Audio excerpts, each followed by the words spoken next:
Hey, welcome to this week's episode of Cooking with Your Librarian as we head into our umpteenth week of self-isolation. And I totally planned on doing something today like, healthy breakfast and lunch ideas for your kids. And after having a cold and snowy Mother's Day weekend and waking up on a Monday and it's raining and cold still, I dump that idea and instead we're making cookies because it's just that kind of a day.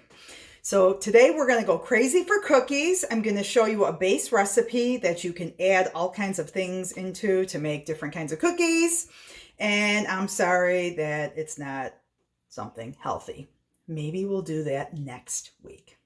So welcome to my kitchen. Come on in and let's bake because nothing says love like fresh cookies out of the oven.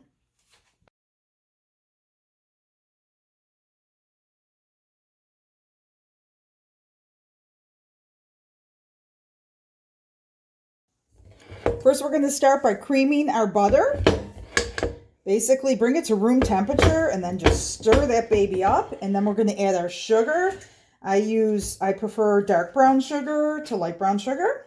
So I use a mixture of 50-50 dark brown and white sugar. And we are going to take a minute to stir those up. And then we're going to add, once that's all mixed in, then we'll add our eggs. Now the eggs, let me tell you about the eggs. I always crack the eggs into a separate bowl because if you throw it right into the batter, there's always a chance of dropping an eggshell. And I add the vanilla to the eggs as well, and then I will mix those in just a moment. I'll add my teaspoon of vanilla directly to the eggs. Mix that in. And then whip those up, and I'm going to add that to the butter sugar mixture and stir that up. Okay, finish stirring that up. And sometimes it looks creamy and sometimes it looks a little curdled and weird. Don't worry, because once you add in the flour and baking soda and salt, it'll look great. So I got that ready ahead. I'm going to pour that in. Stir that up. So now what we're left with is just a basic beginning of like a chocolate chip cookie recipe. I'm going to add some chocolate chips. And I'm also going to add some nuts because we really like nuts in our family. I'm not real big on measuring what I add in. I stir it in, and if it doesn't look like enough, I add some more. So maybe I'll add a cup this time, and maybe next time I'll put in 2 cups. Same for the nuts and any other add-ins that you want to add to your cookies. So I want to tell you about a few of the hacks that I really like. When I scoop my cookies, I use one of these little ice cream scoopers. This is a smaller sized one. It's not the size of like a full scoop. I like to use this. It makes really great uniform cookies. So now I'm going to grab my scooper and scoop out the dough. And it's really easy. Just go right into the bowl, kind of scrape it along the side. You get this nice little scoop and you drop it on your cookie sheet. So I'm going to go through, do those. Besides making cookies on the cookie sheet, I'm going to use this mini muffin tin. I'm going to spray it with a little cooking spray and show you the cool thing I'm going to make with this. So my cookies that are on the cookie sheet at this point, I'm maybe going to add some things like maybe I'll throw some M&Ms on top. Or maybe I will add some white chocolate chips. Or maybe I'll get crazy and add like a pretzel. Just push that in there. Maybe I'll throw a few more nuts on top.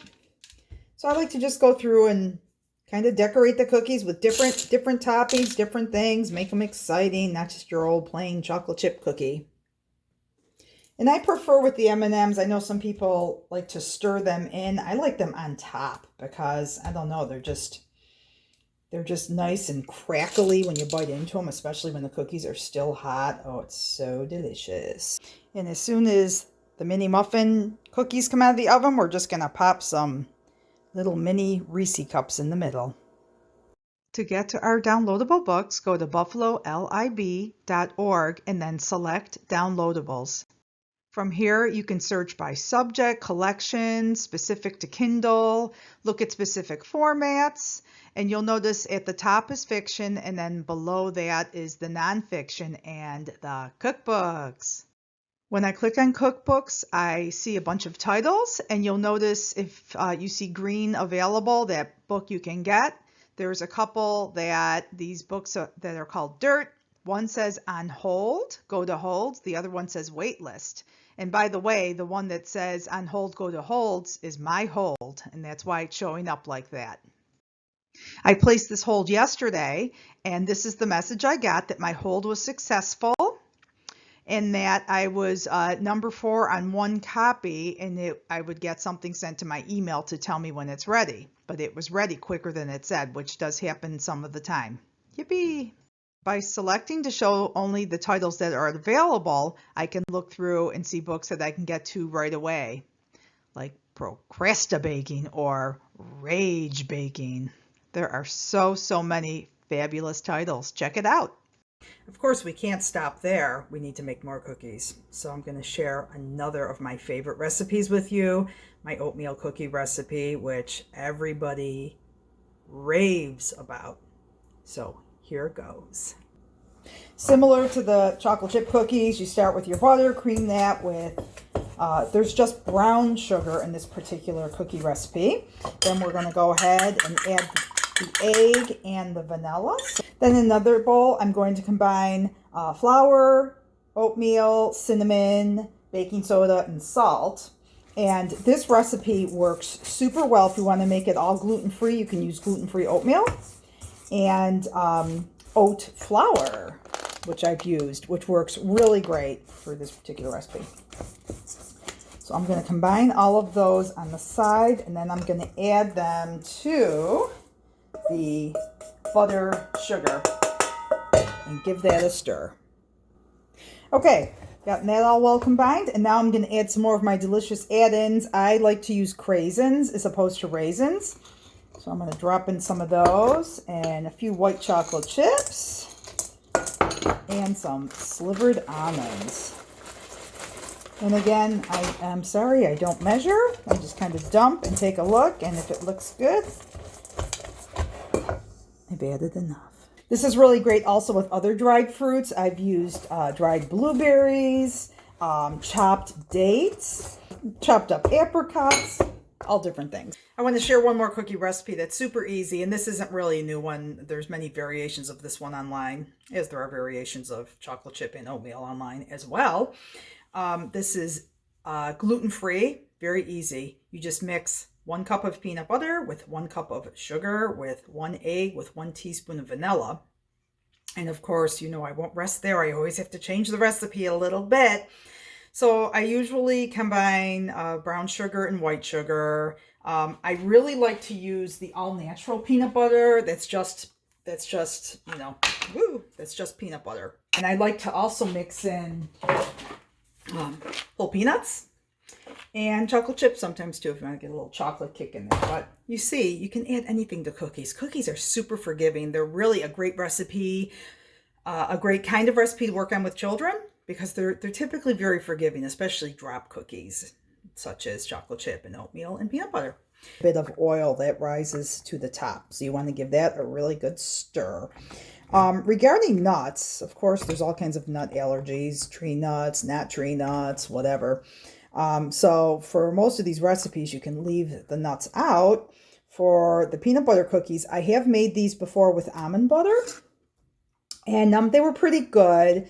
You know, almonds don't have as pronounced a flavor as peanuts, so it wasn't, you know, I think the peanut butter ones taste better, but you certainly can use almond butter. I'm betting you can use sunflower butter. Yeah, let me know if you experiment with some of these things and what you come up with. I do love this peanut butter cookie recipe. It's just so easy, so few ingredients. Just got to give it a good stir, because at first the batter is really thin, but as you stir it in and the sugar absorbs, it thickens up. And then it'll just kind of be like that. So it's a little bit softer than a typical cookie dough, but it works great. I'm going to cook some of these up too. In terms of knowing when your cookies are done, some people like cookies a little chewier. Some people like cookies a little crispier. So you're going to cook it longer if you want it crispier, and you're going to cook it less if you want it chewier, typically. Another trick that I like to always keep in mind is when you smell something, when you're baking something and you start to smell it and it smells done, it's typically done. When it smells burnt, it's too late. Thanks for joining me for another fun-filled session with Cooking with Your Librarian. Looking forward to seeing you next week. And don't forget, we are just a phone call or a click on your computer away. Take care.